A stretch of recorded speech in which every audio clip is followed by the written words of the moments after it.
La grande émission Le Mag, ça continue. Merci d'être là les amis. Très heureux de vous retrouver. On poursuit cette semaine à vos côtés avec encore beaucoup de choses à vous dire car, tiens, ça fait longtemps que je ne vous l'ai pas dit. Oui, le programme est très chargé aujourd'hui. Invités, chroniqueurs, reportages, il va se passer plein de choses. On va apprendre plein de choses, découvrir de belles idées, de belles initiatives, de beaux projets. Encore une fois, aujourd'hui, on se met en place tranquillement. Vous aussi, on va passer une demi-heure ensemble. Vous le savez, la grande émission Le Mag, c'est votre magazine de société 100% Côte d'Azur et ça commence juste après ça. À tout de suite.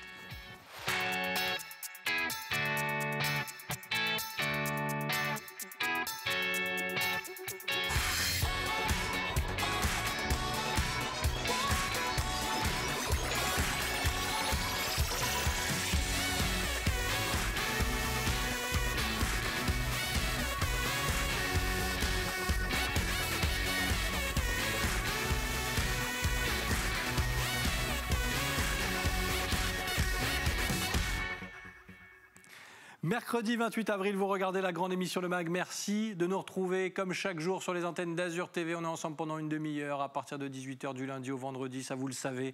Ce que vous ne savez pas, c'est que le programme que je vais vous détailler va partir dans tous les sens. On va d'abord parler d'une très belle idée, d'une très belle initiative avec notre invité du jour, Olivier, qui est cofondateur de Phoenix Sport. Alors qu'est-ce que c'est? On l'a évoqué déjà dans la grande émission Le Mag il y a quelques mois maintenant, mais on avait envie d'en savoir un petit peu plus parce que l'aventure continue. On va récupérer du plastique, en faire des maillots de foot, mais pas que. Vous allez le voir, quand je parle de belles idées et de belles initiatives, Olivier nous en dira plus, c'est notre invité du jour. Il nous rejoindra dans quelques secondes sur le plateau de la grande émission Le Mag. Et puis, le reportage de la rédaction sera, lui, consacré encore, d'un côté, oui, on peut dire ça, au sport, puisque certaines personnes qui ont été touchées par la Covid, ce qu'on appelle les formes de Covid long, eh bien, se mettent au sport pour retrouver petit à petit toutes leurs sensations. Vous le verrez, sujet très intéressant signé de la rédaction d'Azur TV à découvrir dans quelques minutes. Et puis on terminera dans la deuxième partie avec un deuxième invité, Bertrand, qui sera lui connecté à ce plateau. Il est cofondateur de Neaï et on essaiera d'en savoir un petit peu plus parce qu'on va s'intéresser au digital, au monde agricole et vous allez voir, il y a plein de choses qui se passent autour de tout ça. Là encore, on a beaucoup de questions à lui poser. Bertrand qui sera connecté au plateau de la grande émission Le Mag dans quelques minutes. On terminera l'émission avec lui. Elle est là. Ça faisait un moment qu'on ne l'avait pas vue. Elle nous avait manqué. C'est NJ. Comment ça va, NJ? Je m'étais perdue dans la pampa.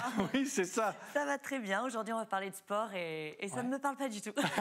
Oui, mais on parle de sport de façon un peu détournée parce qu'on va parler avec aussi la mode. Voilà, un peu de mode, un peu de protection de la planète et de belles actions. Donc on va le faire tranquillement. Ça va bien se passer. Ça va passer. Tu verras qu'à la fin de l'émission, tu voudras mettre une tenue de sport de Phoenix Sport j'adore. pour aller faire du sport. Des maillots de sport. Ben voilà, pourquoi pas. NJ qui partage donc cette émission avec moi et on va accueillir ensemble notre invité du jour, Olivier, cofondateur de Phoenix Sport. On en parle tout de suite, c'est notre invité du jour. Bonjour. Soyez bienvenue Olivier, installez-vous. Bonjour. Merci d'être là. Avec plaisir, merci. Mais c'est un vrai plaisir parce que je le disais, on l'a évoqué, Phoenix Sport, il y a quelques mois dans la grande émission Le Mag, et on trouvait que c'était un peu trop furtif et qu'il fallait suivre un peu cette aventure et en savoir encore un petit peu plus. Donc oui, on va parler de sport, mais je disais à NJ de façon un petit peu détournée, parce qu'on parle d'une belle idée, d'une belle initiative, d'un beau projet, parce que on s'intéresse aussi à notre planète. Et aujourd'hui, quand on parle d'équipement de sport, eh ben, on ne parle pas forcément comme vous parlez-vous avec ce projet Phoenix Sport. Expliquez-nous déjà la genèse de Phoenix Sport. Alors, la genèse de Phoenix Sport, donc, c'était le souhait de faire un équipementier sportif éco-responsable et circulaire. Donc ça, c'était l'idée de base. J'avais eu cette idée il y a 4 ou 5 ans, quand l'industrie en fait, avait créé le polyester recyclé à base de plastique. Ouais. À l'époque, il était impossible de créer une marque suite à ça parce que le matériau premier était trop cher. Et j'avais voulu lancer la marque plusieurs fois. Il y avait eu quelques écueils, ça ne s'était pas fait. Et c'est la volonté finalement de travailler avec Paul, mon associé, qui est un ami, et le premier confinement qui nous ont fait dire que c'était le moment de lancer. Bon, on peut donc faire des vêtements de sport en ayant une bonne démarche, responsable. C'est possible, vous le prouvez aujourd'hui. À partir de bouteilles en plastique. Ben, c'est ça. C'est ça. De bouteilles en plastique récupérées en Méditerranée, également du déchet ménager quand vous-même vous recyclez vos produits. Donc on récupère tout ce plastique, on le fait fondre. En fondant, ça devient du fil du tissu. Ce tissu, on va en faire nos produits de sport, donc des maillots, des shorts, des chaussettes, pour tous les sports, volley, basket, foot, rugby. On va vendre donc ces produits à des clubs qui vont les utiliser 1 saison, 2 saisons, 3 saisons, et qu'à un moment donné vont devoir les changer, soit parce que le logo est plus bon, ils doivent changer de sponsor, ou il y a trop usé en fait. Donc vous recyclez les anciens maillots aussi. C'est ça, en fait on va récupérer ces maillots à ce moment-là. On va les remettre dans une chaîne de recyclage qui va permettre en fait de créer de nouveaux produits via un procédé un peu chimique et secret avec notre partenaire qui s'appelle Mapea et qui est en Rhône-Alpes. Ouais. Et l'idée c'est de recréer en fait un plastique lui-même recyclé à partir de ces maillots et de créer des produits pédagogiques, en l'occurrence des coupelles de sport qu'on utilise sur tous les terrains d'entraînement. Voilà, si je mets en pratique tout incroyable. ça veut dire qu'on passe de ce maillot à cet accessoire de sport. C'est ça. Qui, si vous fréquentez les pelouses notamment, sert souvent pour des petits slaloms, ce genre de choses. Donc sans nous donner le secret, il faut combien de temps pour passer de là à là ? Combien de temps ? Il faut quelques jours de travail en réalité. Les maillots sont broyés, ensuite ils sont mélangés avec des additifs qui sont éco-responsables également pour recréer ce matériau. Le matériau plastique ensuite injecté, donc chez un injecteur plastique, qui nous permet de faire des produits comme celui-ci. D'accord, ANJ, étonnant. C'est incroyable. Et du coup, vous avez une 50aine de clubs là qui sont déjà partenaires ? C'est ça, on travaille aujourd'hui avec une 50aine de clubs. Amateurs pour le moment ? Amateurs, on discute avec des clubs professionnels aussi. Et on envisage sur la saison actuelle, sur 2021, d'avoir entre 100 et 150 clubs qui bossent avec nous. Non, mais et de l'étendre après à d'autres sports. Il n'y a pas que le foot. Ah, il n'y a pas que le foot et même... Oui, parce qu'on fait le raccourci souvent dans la mentalité, dans l'esprit des gens, c'est maillot de foot, hop, ça y est, c'est fait. Ouais, en réalité, on a voulu commencer par le foot parce que Paul comme moi, on vient du foot, donc c'était plus facile.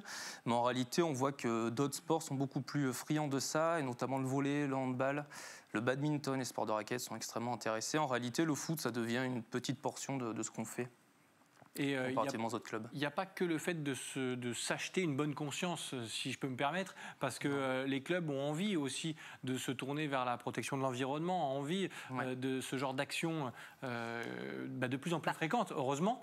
Quels sont les discours que vous entendez de ces clubs quand vous allez les chercher, ou peut-être que maintenant ils commencent à venir vous voir aussi? Justement, on a la chance que les clubs viennent assez facilement à nous, en réalité. Donc on démarche évidemment, mais en réalité, il y a beaucoup de clubs qui viennent à nous directement parce qu'ils ont entendu parler de Phoenix Sport.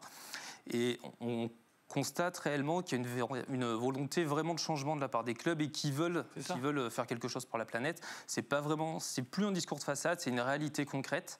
Les clubs veulent être acteurs du changement, en tout cas sur l'éco-responsabilité, et s'en donnent les moyens avec Phoenix Sport. Oui, puis c'est vrai que les jeunes sont de plus en plus sensibilisés. Maintenant, ça paraît complètement normal. Et en plus, vous êtes finaliste des trophées de la mode. De la mode circulaire, oui. De la mode circulaire. Et le terme est important. Bientôt avec Jean-Paul Gaultier. Je ne sais pas s'il est très circulaire, mais oui, c'était en fin d'année. Les grands couturiers sont un peu plus de plus en plus, l'industrie... Ils n'ont pas vraiment le choix aussi si ils veulent avoir des clients. Ils n'ont pas le choix, l'industrie le demande et surtout le consommateur. Oui. On va continuer à en savoir un petit peu plus avec Angie qui me semble bien renseignée sur le sujet. Du coup, je vais avoir du mal à la piéger avec le quiz. Parce qu'on a un quiz. Je crois pas. Chaque jour. Si, j'ai déjà vu passer. Détends-toi. J'ai entendu passer une info déjà. Donc déjà, tu es plutôt bien renseigné. Le quiz, je le rappelle. 3 indices qui vont s'afficher. Derrière ces indices, une petite information qui se cache, bien sûr. Une information qui concerne notre invité, Olivier, cofondateur de Phoenix Sport. Tu es prête? Oui. Ça faisait un moment que tu n'avais pas été... confronté au quiz. Premier indice, il est là, il va s'afficher. J'ai peur. 10, eh bien 10. C'est le nombre de... Alors, quand elle rigole nerveusement comme ça, c'est qu'elle ne sait pas du tout et qu'elle va sortir le gramme pour trouver. Pas du tout. C'est 5 plus 5, ça je sais. Ça va, jusque-là, c'est bien. C'est aussi le numéro de Michel Platini. Aussi, pas mal. Ou Zidane aussi. Ou de Zidane. Maradona, on peut en citer quelques-uns des numéros 10 célèbres. Le plus grand Maradona. Sinon, c'est le nombre de bouteilles de plastique qu'il faut pour faire un maillot de foot. Ok. Donc là, j'ai 10 bouteilles plastiques entre les mains. Ouais. Ça me fascine. Mais c'est quand même plus sympa d'avoir un maillot. Je suis désolé. Et pour faire, pour faire une coupelle, on a besoin de combien de maillots? Une douzaine. Ah, une douzaine de maillots pour faire ça? Ouais. Ça paraît hallucinant. Parce qu'en fait, c'est broyé, tout n'est pas réutilisé dans le maillot. Alors, dans nos maillots, oui, tout est réutilisable parce que justement, on travaille sur des matériaux qui sont complètement transformables. Mais quand on travaille avec des clubs, aujourd'hui, on récupère leurs anciens équipements, y compris quand ce n'est pas notre marque, évidemment. Et sur ces équipements, peu de produits sont réellement recyclables. En fait, il faut souvent enlever les coutures, tout ce qui est flocage, c'est pas du tout recyclable. Donc en réalité, ça nous donne un volume final qui fait qu'on a besoin d'une douzaine de maillots pour une coupelle. Il faudra faire des petits bikinis avec une demi-bouteille. Voilà, elle n'est plus tout sport, du coup elle pense déjà à la saison estivale. Voilà, elle veut déjà aller on sur ouvre le des marchés, moi ça. Bah oui. voilà, pourquoi pas, on ne sait jamais, il peut tout se passer sur ce plateau. Bon, il y a eu des collaborations improbables, alors il faut se méfier Olivier, surtout quand Angie est là, il faut se méfier. Angie, le deuxième indice qui arrive, il va être beaucoup plus facile pour toi, parce que je crois que tu en as parlé tout à l'heure. D'accord. On parle de 50.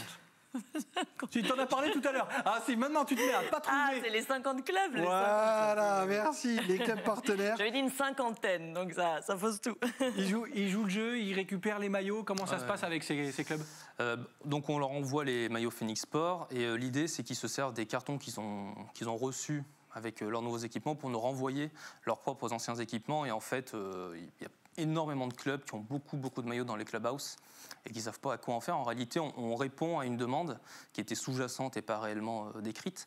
Mais il y a beaucoup de clubs amateurs de tous les sports qui ont des tas de maillots qui dorment dans les clubhouse et qui ne savent pas quoi en faire. On parle beaucoup des clubs amateurs. Vous l'avez dit, il y a peut-être des clubs professionnels qui pourraient y venir aussi, de plus en plus. Quelle tête font les gros équipementiers quand ils entendent parler de ce genre de choses? Alors, on sait qu'on est suivi par les équipementiers, donc ça flatte notre ego. La réalité, surveiller avec un œil un petit peu particulier, peut-être. Oui, la réalité, c'est qu'on répond aujourd'hui, nous, à un besoin en étant circulaire, et on pense qu'on sera la réalité de demain. C'est ce qu'attend le consommateur, c'est ce qu'attend le marché, en fait. Les autres équipementiers s'y mettent, ou vont s'y mettre progressivement. Après, il y a des problématiques à savoir où est-ce qu'on fabrique, comment on fait venir. Au Portugal. Voilà, on travaille au Portugal, on travaille essentiellement en Europe, on se veut une entreprise européenne. Donc on travaille avec le marché français pour l'instant, mais on va voir la Belgique, l'Espagne et la Hollande très prochainement. Donc nous, on est une entreprise européenne. Mais c'est vrai que les gros équipementiers travaillent pour la plupart en Chine. Donc même si on fait du produit éco-responsable qui peut être fait à partir de plastique recyclé, déjà il y a les conditions de réalité de production qui sont assez complexes à vérifier. Et ensuite il y a l'impact carbone quand vous faites venir un bateau ou un avion depuis l'Asie. Ça a beau être recyclable, ça a plus de sens. Tout le bénéfice d'un côté, il est perdu. C'est ça, et la grosse problématique, c'est qu'en fait, beaucoup de marques se disent faire des produits recyclables. Mais le problème, c'est que tant qu'on n'a pas une filière pour recycler ces produits, ça n'a pas de sens. Bien sûr. Nous, aujourd'hui, notre plus-value, c'est qu'on crée justement la filière de recyclage. C'est-à-dire que nous, dès qu'on met un produit en marché, on se pose la question à savoir comment on va le récupérer. Quelle sera sa deuxième vie? Quelle sera sa deuxième, sa troisième ou quatrième vie, et être toujours dans un cercle vertueux comme ça. Il y a beaucoup de marques qui disent faire du polyester recyclé, donc faire des produits recyclables, mais qui n'ont pas de solution de recyclage. Donc en réalité, ça perd tout son sens. Et voilà pourquoi vous êtes précurseur aussi là-dedans, parce que vous, pour le coup, vous assurez cette mission de A à Z. Et c'est pour ça que c'est intéressant de la mettre en avant encore une fois aujourd'hui. On continue de le faire avec le dernier indice. N'aie pas peur, il n'y a rien à gagner. Tu me regardes avec des yeux, genre. Mais non, mais je regarde avec mes yeux. Désespéré. Il n'y a rien à gagner. Tout à perdre. Heureusement. Angie, dernier indice qui va s'afficher, on en sait plus. Et on continue d'en savoir un petit peu plus avec ce... Phoenix Air Shape, tout à fait, oui, je venais voir. Et d'ailleurs, pourquoi vous avez appelé votre marque Phoenix Sport? Ah, comment noyer le poisson? On reviendra sur l'indice après. Non, mais ça va amener le... C'était bien joué. Donc, Phoenix, parce qui renaît de ses cendres. Oui, voilà, donc du coup, on est sur un projet circulaire et l'idée, c'est d'avoir plusieurs vies sur... Enfin, c'est pas le même produit, mais sur plusieurs produits. Donc voilà pourquoi le Phoenix. Et Reshape, en fait, c'est le nom du projet qu'on a conçu. Donc c'est la transformation en fait des produits textiles en coupelles, pour l'instant plastique. C'est cette partie-là qui s'appelle Reshape, donc qui veut dire remodeler en anglais. Et en fait, c'est une partie qui a été financée notamment par eFashion, anciennement EcoTLC, qui est en fait l'organisme alors privé mais d'intérêt public, qui s'occupe justement de toute la collecte du textile en France. C'est-à-dire que toutes les entreprises textiles en France, de petite, grande ou moyenne envergure, vont cotiser justement à ReFashion pour permettre le recyclage. Et c'est notamment ReFashion qui met les bornes de collecte qu'on peut avoir dans la rue. ReFashion qui est une référence mondiale. Hein. Qui est une référence française en tout cas. Ouais, mais qui s'exporte. Oui, parce qu'on voit qu'en France, en fait, on est très précurseur. Quand on discute avec nos amis à l'étranger, on voit qu'on est très précurseur. Ah oui. Donc on peut en être fier, on ne le savait pas réellement en discutant, mais en réalité, on est bien plus en avance que la Suisse, que l'Espagne ou que le Portugal.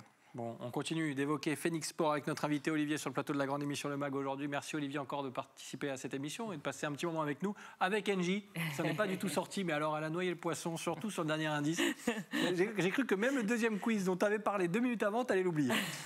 Tout est possible. Tu restes avec nous Angie aussi, on va ouvrir une petite parenthèse dans cette émission avec le reportage de la rédaction, mais on ne part pas très loin parce qu'on va continuer de parler de sport dans une période compliquée. Certains sont touchés pendant cette crise sanitaire par ce qu'on appelle le Covid long.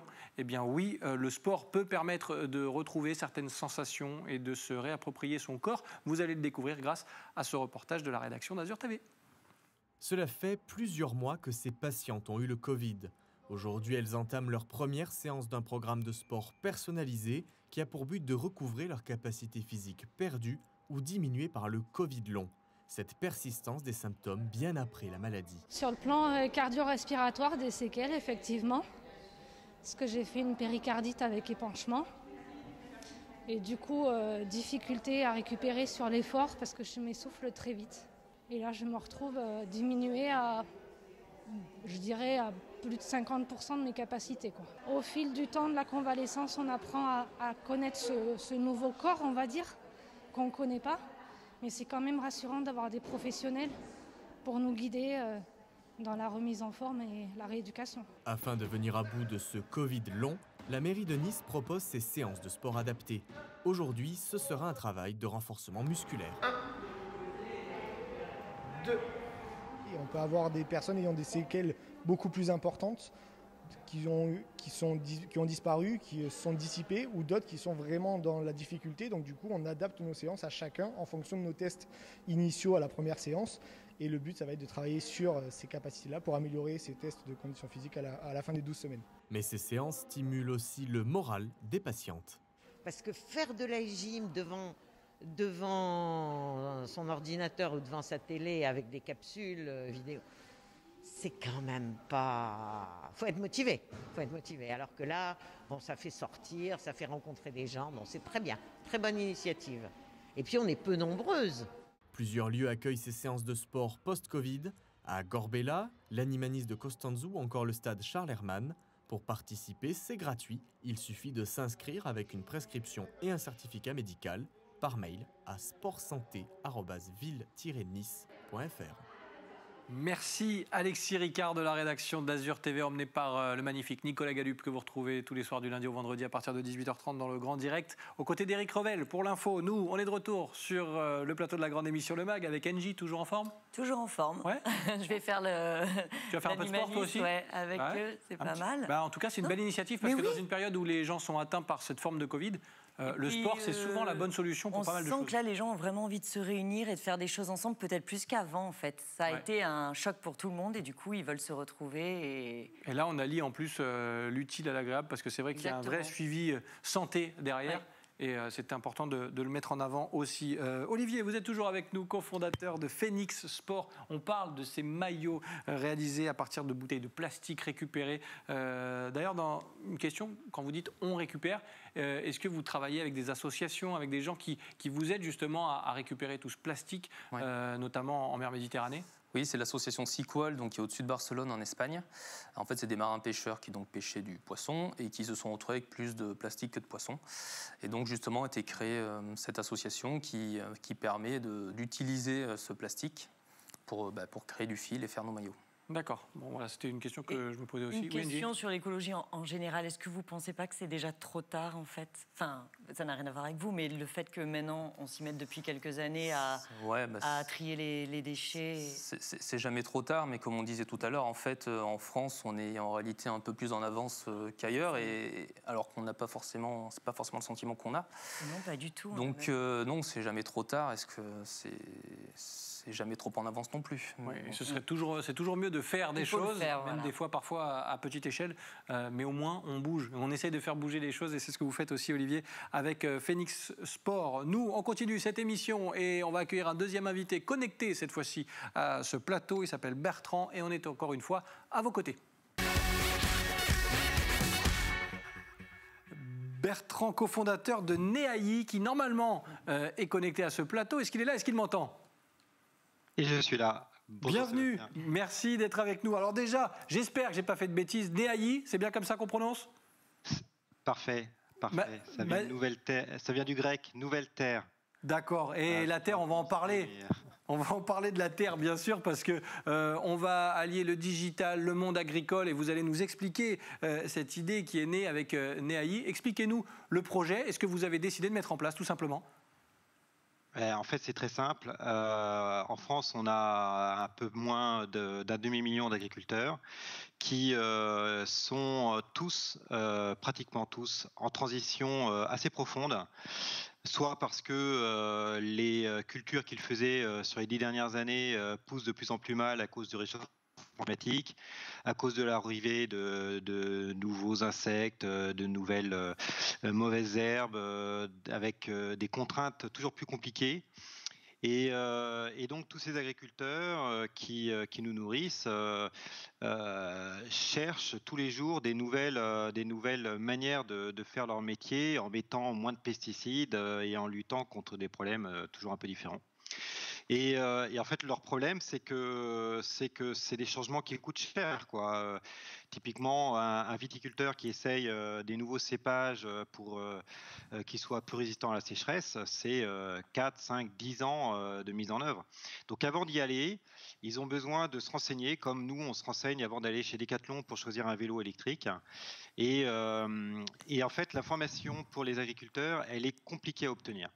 Donc nous, on est un peu spécialiste du digital, et donc on a essayé de mettre en place une plateforme un peu comme Wikipédia pour l'agriculture, qui permette à la fois de se renseigner, mais aussi de rentrer en relation avec tous les autres agriculteurs de France qui ont mis en place telle technique très particulière dans tel contexte très particulier. Avec une vraie communauté, et on s'aperçoit avec vous aussi de l'importance prise encore un petit peu plus ces dernières semaines, ces derniers mois, l'importance prise par le digital au service du monde agricole. C'est vrai que c'était deux mondes qu'on pouvait opposer il y a encore quelques temps. Vous rassemblez tout ça?